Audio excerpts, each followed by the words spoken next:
Bonjour, je m'appelle Joël Tremblay et je suis votre animateur pour cette série intitulée Conviction. Notre émission est une discussion des grands thèmes de la foi chrétienne à la lumière de la parole de Dieu et du témoignage de Jésus. L'objectif de cette série est d'apporter des réponses et de donner des outils pratiques aux jeunes adultes pour les aider à établir et à maintenir leurs convictions. En ces jours de confusion, Dieu a besoin de jeunes hommes et de jeunes femmes loyaux et intègres, avec une conscience fidèle, qui vont se tenir debout pour défendre la justice et la vérité, même si l'univers semble s'écrouler. Les relations humaines sont compliquées, parfois très compliquées. Mais c'est dans ces relations que nous trouvons les plus grandes joies, comme l'amitié, la fierté, la reconnaissance, l'encouragement, la complicité et l'amour. Ah oui, qui ne cherche pas, qui ne rêve pas d'avoir un jour une relation amoureuse et vivre un bonheur total? Aujourd'hui, nous allons discuter sur le thème des relations et des fréquentations à la lumière de la Bible. Nous allons explorer les relations amicales, familiales et les fréquentations amoureuses entre un homme et une femme. J'ai l'heureux privilège d'avoir avec moi 3 jeunes femmes qui vont discuter avec nous. Alors, je vais vous donner une minute pour vous présenter et après ça, on va commencer notre discussion du jour. Oui, bonjour, je m'appelle Nathalie Gauthier. Je viens de la Martinique et je vis à Québec depuis 6 ans. Bienvenue. Bonjour, mon nom c'est Milka Pierre-Louis et je viens de la région de Montréal. Bonjour, moi c'est Ingrid Duval et puis je viens de Montréal. Bienvenue. Alors, quelle est la relation la plus importante qu'on doit entretenir avant de parler de toutes les autres relations? Pour moi, la relation la plus importante, c'est celle avec Dieu, notre Créateur. Et je voulais un passage que je trouve assez important, qui est Ésaïe 53, verset 4. OK. Donc, voici qu'est-ce qu'il nous est dit dans ce verset. Ça nous dit la chose suivante. « Car ton Créateur est ton époux, l'Éternel des armées est son nom, et ton Rédempteur est le Saint d'Israël. Il se nomme Dieu de toute la terre. » Donc, à travers ce passage, on voit que Dieu n'est non seulement notre Créateur, mais notre époux. Donc, ça montre la proximité et la relation intime qu'il veut avoir avec nous. Également, c'est lui le chef des armées, donc il est en mesure de nous protéger. De plus, c'est notre Rédempteur, donc c'est lui qui est en mesure de nous restaurer, de nous sauver. Donc, à travers cela, ça nous montre à quel point que c'est la personne avec qui on doit vraiment avoir une relation. J'aime beaucoup que tu dises, Minka, que Dieu est notre Créateur. Et justement, c'est pour ça que qui mieux que notre Créateur qui connaît sa création, qui sommes nous-mêmes. Et donc, pour moi aussi, c'est Dieu, je crois qu'on devrait avoir la première relation bien entretenue, bien avoir en premier. Et dans Psaume 139, en fait, qui est mon psaume préféré, se dit « Je te loue de ce que je suis une créature si merveilleuse. Tes œuvres sont admirables, et mon âme le reconnaît bien. Mon corps n'était point caché devant toi lorsque j'ai été fait dans un lieu secret, tissé dans les profondeurs de la terre. Quand je n'étais qu'une masse informe, tes yeux me voyaient, et sur ton livre étaient tout inscrits les jours qui m'étaient destinés avant qu'aucun d'eux existât. » Donc, on voit déjà à la fin, Dieu sait qu'est-ce qui s'en vient pour nous. Il a des plans pour nous. Donc, pourquoi pas, justement, passer ce temps avec lui? C'est lui qui va nous guider dans chacun des pas qui s'en viennent pour nous, dans le futur et maintenant dans le présent. Dans le présent. Je suis tout à fait d'accord avec elle. La relation de départ, c'est une bonne relation avec Dieu. C'est ça qui va définir ce que c'est que le vrai amour, ce qui va définir ce que c'est que la vraie amitié, c'est ce qui va définir ce que c'est que des vraies relations familiales saines. Donc, c'est comme dans les 10 commandements. Ça commence par les commandements avec Dieu, qui sont liés à Dieu, et puis après, les relations entre êtres humains. Tu n'auras pas d'autre Dieu devant ma face. Alors, c'est lui en premier. Hein? C'est la base, dans le fond. Puis c'est pour ça qu'on voulait poser cette question-là avant de commencer. Maintenant, comment faire pour développer des bonnes relations, des relations harmonieuses avec les autres? En fait, Nathalie l'a mentionné, les 10 commandements, en fait, Dieu ne les a pas donnés pour rien. Les 6 premiers, on voit bien que c'était l'approche avec notre prochain. Donc, ça veut dire tout être humain qui est sur cette terre.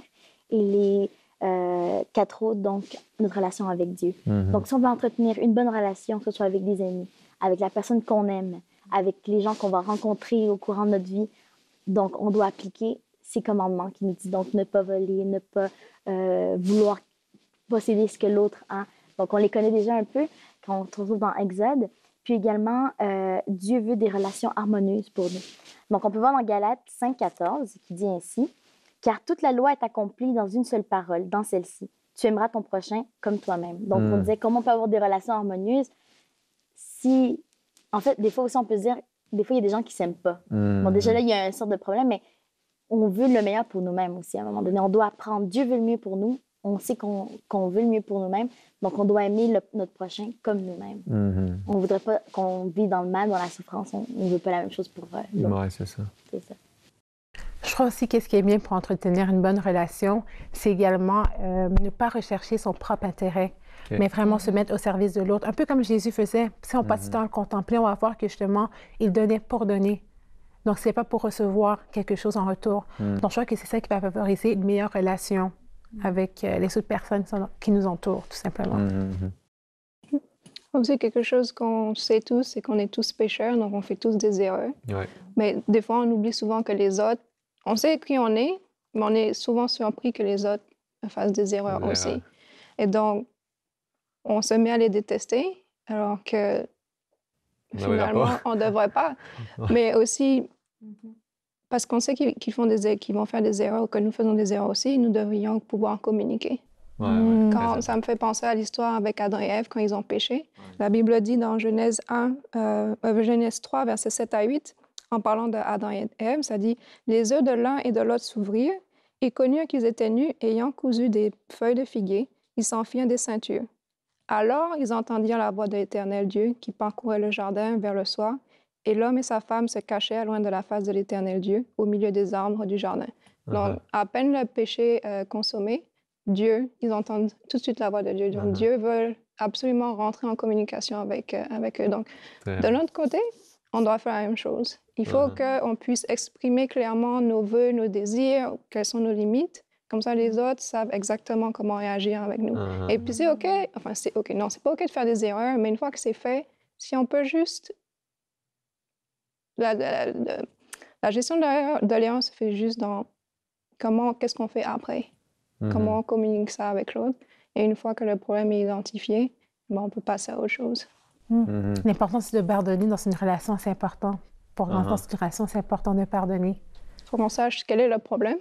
C'est intéressant parce que la base que vous aviez mis à la première question, c'était de connaître Dieu, de mettre Dieu en premier. Puis c'est souvent dans l'identité que Dieu nous donne. C'est vrai. On sait qui il est, on sait comment il nous aime, comment il nous pardonne. C'est plus facile quand on sait qu'on a été pardonné de Dieu, qu'on est aimé de Dieu, un amour éternel. Il nous a créés, il nous a même sauvés avant même, alors que nous étions encore pécheurs. C'est la base, parce que toi, tu parlais de l'amour pour les autres avec les 10 commandements. Alors, bien sûr, tu disais aussi la même chose, il faut apprendre à ne pas être égoïste. Je pense que si on n'a pas la première chose, la base de cette relation avec Dieu-là, c'est presque impossible d'avoir des relations vraiment harmonieuses parce qu'on est toujours égoïste à l'intérieur. Puis on voit tellement de chicanes avec des choses qui sont des riens, mais ça devient très, très difficile parce qu'on n'ose pas parler, on n'ose même pas aller. Puis c'est triste parce que dans le fond, ces choses-là détruisent notre relation. Et toi, tu viens de montrer comment est-ce que Dieu n'a pas voulu laisser la relation se détériorer avec Adam et Ève. Il est venu auprès d'eux, puis il les a probablement appelés « Où êtes-vous? » avec une petite voix parce qu'il avait déjà peur. C'est souvent ça. C'est la même chose avec nos enfants. Je pense que des fois, on manque un petit peu de compréhension, de sympathie parce qu'on fait tous des erreurs, tu sais. Puis de là à pas s'aimer parce qu'on a fait des erreurs, je pense que c'est peut-être pas... c'est pas l'amour de Dieu, en tout cas. Non. Maintenant, si on fait des erreurs ou si on est dans des relations qui sont toxiques, comme on appelle, des relations qui sont vraiment pas saines, que faire? Qu'est-ce qu'on peut faire à ce moment-là? En fait, moi, je dirais qu'il faut sortir de là le plus vite possible. Parce que dès qu'on sait qu'une relation nous change, on n'est plus capable de se reconnaître nous-mêmes, il y a un problème. OK, une relation qui nous change, ça, c'est un signe, là. Oui, ça envenime. Puis il y a un verset, je crois, qui le dit très bien, là, c'est 1 Corinthiens 15, 33.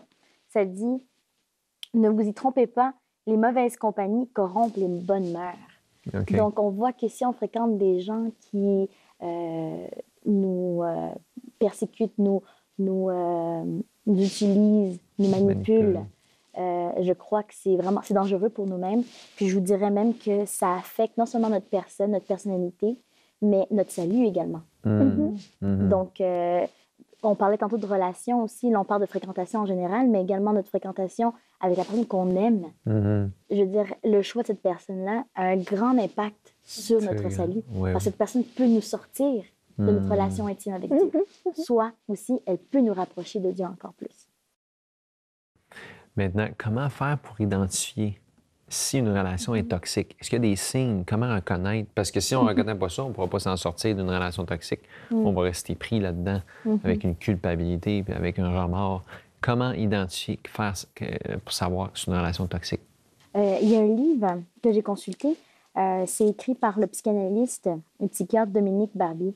Il dit « Les signes qui doivent alerter sont souvent indirects et subjectifs, d'où la difficulté pour les victimes de partir avant que cela ne soit trop tard.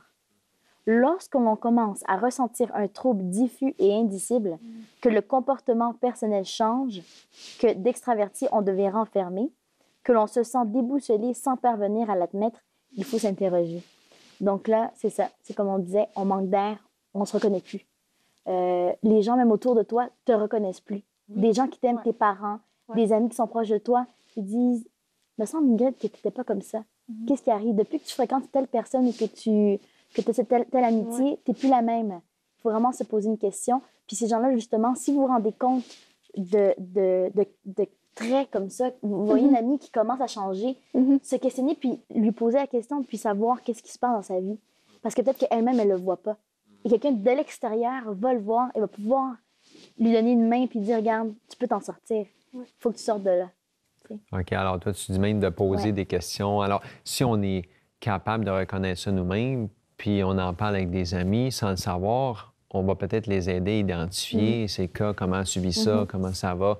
Mais tu sais, la plupart du temps, les gens disent « Oh, ça va bien, tu sais. » On a tendance à ne pas vouloir le dire au début. Puis de l'autre côté, on ne parle pas d'une chose qui va arriver une fois ou deux.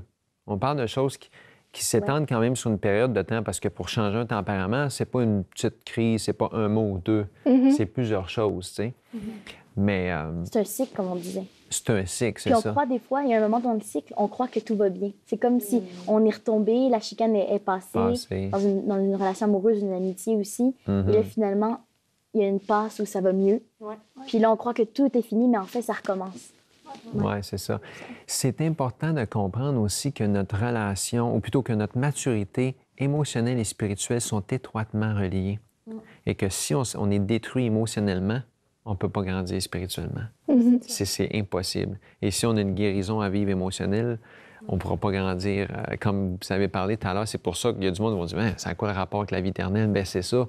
On ne peut pas avoir une relation avec Dieu si on se sent constamment dans la peur, la culpabilité, le remords. C'est extrêmement difficile. Fait que c'est triste, mais ça peut tous nous arriver parce qu'on ne s'en rend pas compte au début. Hein? On connaît des gens, ou peut-être même nous, on a déjà vécu des périodes dans notre vie où on s'est dit « Wow, je suis en train de changer. » Puis là, ça devient dangereux pour les gens autour de nous. Et heureusement, si on s'en rend compte, c'est bon signe, on peut aller à Dieu puis dire « Seigneur, change-moi, parce que si je ne change pas, si je ne fais pas un changement dans mon alimentation, des changements sérieux, je vais détruire les autres alentours de moi. » Des relations toxiques, ça peut être très, très difficile de s'en sortir. Je pense qu'il faut être très conscient de ça. C'est peut-être une autre chose qu'on devrait parler dans nos églises. Hein? C'est vrai qu'on n'en parle pas souvent. J'ai rarement entendu ces sujets-là. Effectivement. Je crois qu'on connaît des fois des relations qui sont toxiques. Comme ça. Et je crois que c'est un devoir que si on sait qu'il y a un couple qui vit quelque chose de difficile, une femme, un homme qui vit dans une relation toxique, ou une amitié toxique également qui se passe dans l'Église, je crois que c'est quand même un devoir d'intervenir. Oui. Dans l'amour. Dans l'amour toujours. Et puis le respect, mais il ne faut pas permettre que ça continue. Très bon point. Il faut vraiment briser le silence. Très bon point. Se rendre compte qu'on a peut-être une âme à sauver ou une personne à aider. Là. Tout à fait. Des fois, je pense que ça prend ça. Hein? Espérer que quelqu'un veut nous aider ou que nous, on peut aider quelqu'un. Chers téléspectateurs, c'est un plaisir que vous soyez avec nous pour cette émission. Bien sûr, notre objectif, c'est de vous aider dans votre marche chrétienne. Si vous avez des commentaires, des questions ou des histoires à nous faire parvenir, nous serions très heureux de les avoir. Voici comment vous pouvez le faire à l'instant. Avez-vous apprécié cette émission? Avez-vous des questions pour notre équipe? Aimeriez-vous des réponses tirées de la Bible? Tout ce que vous avez à faire est de nous envoyer un courriel à conviction@bienvivre.org. Vous pouvez également laisser un commentaire sur notre page Facebook. Et si vous voulez revoir cette émission, Il suffit simplement d'aller visiter notre site mieuxvivre.org.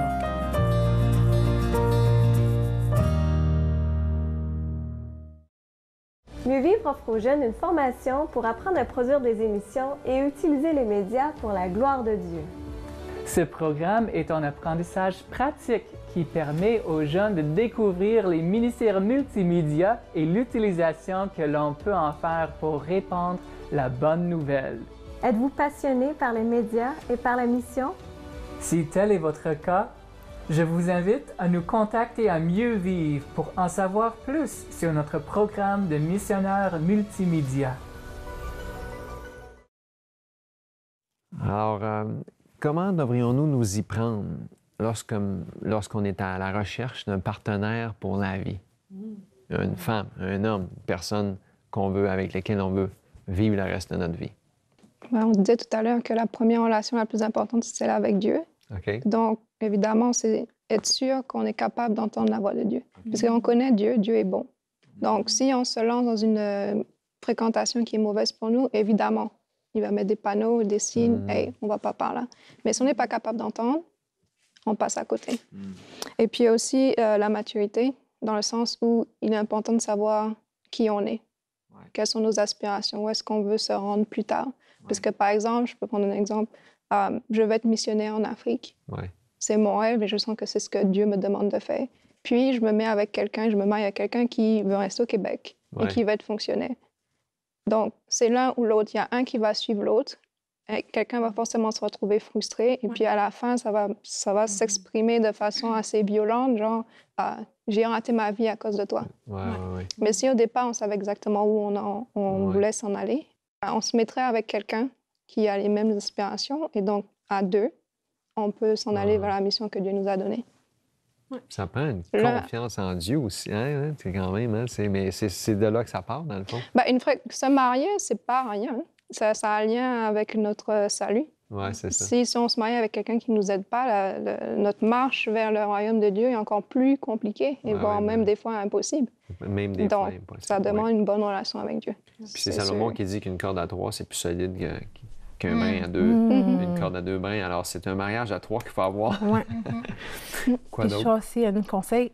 Quand on pense à la fréquentation, moi, je pense à Adam avec Dieu, justement. Ce qui est arrivé, c'est que Dieu avait remarqué que, justement, c'était pas bien qu'Adam demeure seul. Donc, il a montré à travers le fait qu'il devait donner des noms à chaque animal, que, justement, qu'il devait avoir une partenaire. Donc, je crois que c'est important de demander à Dieu, est-ce que je suis prête à rentrer en relation? Tu sais, elle a parlé d'entendre la voix de Dieu, mais demander à Dieu, est-ce que tu veux que je sois en relation présentement dans ma vie? Puis par la suite, on voit que c'est Dieu qui a amené Ève à Adam. Donc, ça nous démontre l'importance de rechercher les standards de Dieu lorsqu'on est dans une relation. Je crois que quand on pense à la fréquentation... J'ai vu ça personnellement, quand j'ai rencontré ma femme, elle venait pas du tout de l'endroit que je pensais qu'elle allait venir. En fait, j'étais sûr que j'allais rencontrer une personne ailleurs, puis... Fait que Dieu est capable de nous amener un conjoint, une conjointe quand c'est le temps. Oui. Puis il y avait également 2 versets que je voulais partager avec vous, là, rapidement. Ça serait dans 1 Jean 4, verset 8. Ça nous dit « Celui qui n'aime pas n'a pas connu Dieu, car Dieu est amour. » Donc, on doit trouver quelqu'un aussi qui a une relation avec Dieu et qui aime. Oui, très important. C'est important. Puis un autre verset aussi que je voulais partager avec vous, ça serait dans Proverbe 22, verset 24. Et ça nous dit la chose suivante. Ne fréquente pas l'homme colérique, ne va pas avec l'homme violent. Donc, je parle de ça parce qu'on a parlé dans la question précédente des relations toxiques. Donc, quand on pense à la fréquentation, c'est important de savoir que Dieu ne veut pas qu'on sorte avec quelqu'un qui soit colérique. Même si que tout le monde dit que il a toujours été comme ça, c'est correct, mais pas pour toi. Colérique, violent, tu t'enfuis. Même si qui peut être ancien d'église, qui peut être un pasteur. Non. La colère, il faut courir. OK. Bon, alors, ça vous a donné beaucoup de paroles de sagesse. Comment trouver ou quoi faire quand c'est le temps de trouver une personne sérieuse pour la vie. Maintenant, alors qu'on parle de trouver quelqu'un, on sait que c'est pas toujours facile. Et des fois, on va aller vers des sites de rencontres sur l'Internet. Qu'est-ce que vous pensez de ça? Est-ce que c'est des outils qu'on devrait utiliser? Ça devient de plus en plus une alternative pour les gens parce qu'on vit en 2014. Les médias sont accessibles pour tout le monde. C'est facile d'être à la maison, assis confortablement derrière l'ordinateur. et même plus magasiner pour de la musique, mais magasiner pour quelqu'un. Ça vient quasiment ça. Hein? Ouais. Donc, en fait, nous, on est chrétiens. Il y a des sites qui existent, chrétiens, adventistes même. Je vous dirais qu'il y a deux côtés à la médaille. Il y a un côté, ça pourrait être en fait risqué. Pourquoi? Parce que souvent, derrière l'écran, on veut impressionner l'autre. Surtout si on va sur un site, on veut que quelqu'un puisse s'arrêter à notre profil et s'intéresse. Et donc, on peut des fois caractériser ou en tout cas rajouter des choses qui, en réalité, ne sont pas vraiment vraies. Mm-hmm. Et souvent, il y a la blague, là, on met une photo, puis finalement, la personne, il vient de se rencontrer, puis il ne se ressemble pas du tout. Ouais, il a pris la photo de l'autre profil, il ne se ressemble vraiment pas. Donc, en fait, je vous dirais, du côté spirituel aussi, on peut se dire, bon, je m'attends que ce soit des chrétiens authentiques qui soient là. Mais, malheureusement, on vit dans un monde où le mal et le bien se fréquentent et il peut y avoir des gens qui ne sont pas authentiques et qui ne sont pas vraiment en train de chercher vraiment une relation sérieuse et s'engager. Et donc, c'est ça, c'est risqué, comme je le dis, d'un côté de la médaille. Mm-hmm. Les deux côtés. Est-ce que Internet est un mal en soi? Non. Je pense que Dieu peut utiliser Internet pour mettre en contact deux personnes qui peuvent même séparer au départ par la mer, les continents, n'importe quoi. Mm-hmm. Donc, en soi, ce n'est pas un mal, mais comme pour tout, il faut faire attention. Mm-hmm. Moi aussi, je suis d'accord. Je veux dire, je crois qu'il faut s'assurer que les sites soient crédibles, donc qu'ils soient légaux. Comme elle a dit, il y a des sites adventistes, mais également, c'est important d'informer aussi ses proches de la démarche qu'on s'apprête à faire. Très important. Okay. Donc, il faut en parler, puis également être encore plus vigilant lorsqu'on utilise cette méthode-là, parce que, comme elle a dit, il y a n'importe qui peut se cacher. Ça peut être quelqu'un qui n'est pas adventiste réellement, et puis... Ou même pas chrétien, en fait. Exactement. Donc, il y a quand même un danger, donc il faut être encore plus diligent lorsqu'on utilise cette méthode-là, mais je crois qu'il n'y a aucun problème. OK. Non. Mm-hmm. Fait que vous ne pensez pas... La question, c'est est-ce que c'est vraiment sécuritaire d'utiliser les réseaux sociaux, l'Internet, ou c'est pas... Mais c'est ça, comme on disait, il y a deux côtés à la médaille. Moi, j'ai présenté un peu le côté négatif, que c'est risqué, on ne sait jamais. Je vous dis ça pourquoi? Parce que je connais des gens que ça n'a pas marché. Ouais. Ça finit en catastrophe. Mais il y a des gens aussi de notre côté que ça a bien fonctionné. Ça a bien fonctionné, oui. Et comme elle le dit, c'est très important qu'on soit toujours... qu'on pense... Si les gens ont rencontré quelqu'un face à face, on peut être un peu... On dit que l'amour est un peu hypocrite au début. Hein? On essaie de montrer le bon côté. Ouais. Donc, imaginez derrière un écran. Et c'est important de vraiment prendre encore plus, si je pourrais dire 2 fois encore plus son patient, temps. Prendre son temps, OK. Avec l'écran, que ce soit vraiment une belle amitié établie et qu'on puisse savoir qu'est-ce que la personne vraiment recherche. Et faire savoir aux gens autour qu'on entretient une relation comme ça, par écrit avec quelqu'un sur Internet. Parce que si on s'isole, on ne sait jamais finalement si la personne, oui ou non, c'est une bonne personne. Ouais. Puis pour toute autre, comme d'autres relations, je veux dire, aux fréquentations, c'est important aussi de passer du temps en prière. Ouais. Demander à Dieu de nous diriger. Je veux dire, on va sur Internet, on demande à Dieu, est-ce que tu sois avec moi, dirige-moi. Puis si tu veux que je parle, dis-le-moi. Donc... C'est vrai. Alors, à quoi servent les fréquentations? En fait, l'homme est un individu social. Il a besoin d'être entouré. Dieu ne l'a pas fait seul sur la planète Terre, l'a perdu. Il lui a créé la femme, on voit en Genèse, qui lui a fait une aide semblable à lui. Et déjà là, en partant, pas seulement donc, en amour, qui est bien en compagnie, Dieu veut qu'on aime et qu'on soit aimé, mais si on parle en fait des relations en général, nos relations interpersonnelles, on peut voir déjà en Actes, j'aime beaucoup Actes 2, c'est l'Église primitive en fait. Donc on voit qu'ils partageaient le pain ensemble, qu'ils partageaient tout en commun. Donc c'est important, on peut voir comment l'être humain s'entraide, a besoin de donner, de recevoir pour se sentir complet. OK. Il y a des aides sociales. Hein. Puis juste pour appuyer ce qu'elle disait, nous avons tous des neurones miroirs qui nous permettent de percevoir les sentiments des autres. Donc, ça nous permet d'avoir de l'empathie. Donc, à quoi sert l'empathie si on doit vivre tout seul? Donc, très clairement, ça prouve que Dieu ne nous a pas fait pour vivre seul, mais il nous a fait pour qu'on puisse s'épanouir avec les autres. Comment on devrait gérer ça ou qu'est-ce qu'on devrait faire quand on a trouvé une personne avec qui on pense qu'on peut passer le reste de notre vie? Eh bien, comme on l'a dit au tout début, en fait, on fait le tour de la boucle. Dieu est notre première relation qu'on doit entretenir. C'est de notre priorité. Et donc, depuis le départ qu'on connaît quelqu'un, un partenaire, on doit toujours maintenir nos yeux fixés sur Dieu, parce que c'est lui qui va nous guider. Et on doit se poser aussi quelques questions. Est-ce que c'est la volonté de Dieu, ce qu'on entreprend? Est-ce qu'également, c'est un amour biblique qu'on vit? On connaît tous bien le 1 Corinthiens 13, donc l'amour est patient. L'amour ne désire pas le mal pour l'autre. Il n'est pas jaloux, dans le bon terme de jaloux, en fait. Hein? L'amour n'est pas égoïste. Donc, est-ce qu'on vit un amour biblique? Est-ce que aussi nos parents approuvent? Souvent, on prend des décisions puis on pense pas à la vie de nos parents. Nos parents nous connaissent bien. Et je crois qu'ils sont bien placés souvent aussi pour nous dire, regarde, cette personne-là, pour telle raison, ne te convient pas. Okay? Ça peut être une très bonne personne, mais peut-être ils voient que ils connaissent nos caractères, ils disent, avec cette personne-là, ça ne marche pas. Et également aussi, se préparer. Et donc, pour se préparer au mariage, ça veut dire quoi? On peut demander à notre pasteur de nous accompagner, avoir ce qu'on appelle les couples prémaritaux. Exactement, merci. Et je crois que c'est important. Et c'est souvent là aussi qu'il y a des fois des couples se rendent compte que ça ne marche pas. Donc, il est important aussi d'avoir la vision d'un autre sur notre couple, non seulement nos parents, mais également quelqu'un de spirituel comme un pasteur ou un adulte qui nous connaît bien, qui peut nous mener jusqu'à terme. Mentor spirituel. Ouais. Et si tout va bien, ben, on va au mariage. On fixe la date. On se marie. Exactement. Ouais. Mais comme toujours, mon père me dit, jusqu'à l'hôtel, tu peux dire non.